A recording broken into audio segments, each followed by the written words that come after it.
When we think about darkness, we usually think about the opposite of light, the absence of light. When the world was created, we find in Genesis that Hashem, God, called the light day and the darkness night, but we are only told that God said, "Let there be light," and nothing about creation of the darkness. The reason is clear. No need to create the darkness, since once the light is absent, there is darkness. That very understanding makes it very hard to understand when in Isaiah 45 verses 6-7 Hashem says, "I am God and there is none else. I form the light and create darkness." Why all of a sudden we are talking about creation of the darkness here? Since the darkness is the absence of light, why the need to actually create it? In the 9th plague, the darkness, we find the answer.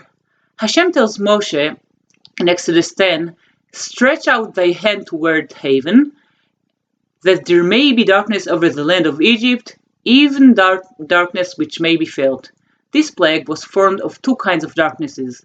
One is the darkness we know, the absence of light. It was very heavy darkness. The Egyptians couldn't see each other, as the beginning of the 23rd verse tells us. But there was another form of darkness, one so heavy that they couldn't move. As the next part of the verse tells us, neither rose any from his place for 3 days.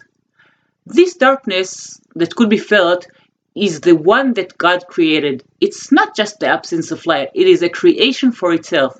And by the way, the Egyptians knew it wasn't just a too long night or something similar. How do we know that? This is the place to mention the fact that the only complete way to study Tanakh is in Hebrew. Since a Hebrew word might have more than one meaning, sometimes 2, 3, or 4, and both meanings are applied to the verse, sometimes in a way that completely changes it. So here, as I mentioned before, Hashem says that there may be darkness over the land of Egypt, even darkness which may be felt. But actually in Hebrew, the word which may be felt is the word Veyamesh, a word that could also be translated as "and it would go away" or "and it went away."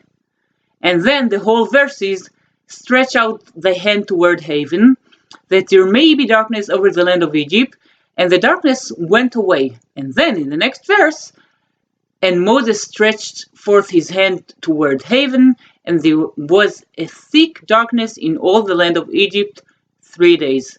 So, first the darkness of the night, the natural darkness, went away, and the Egyptians could see that they had started. And only then came the heavy, thick darkness, so they could see it was unnatural. This, after all, is the main purpose of the plagues, to make both the Egyptians and the children of Israel to acknowledge the needs of God, to acknowledge the deeds of God and understand He is the one running the world.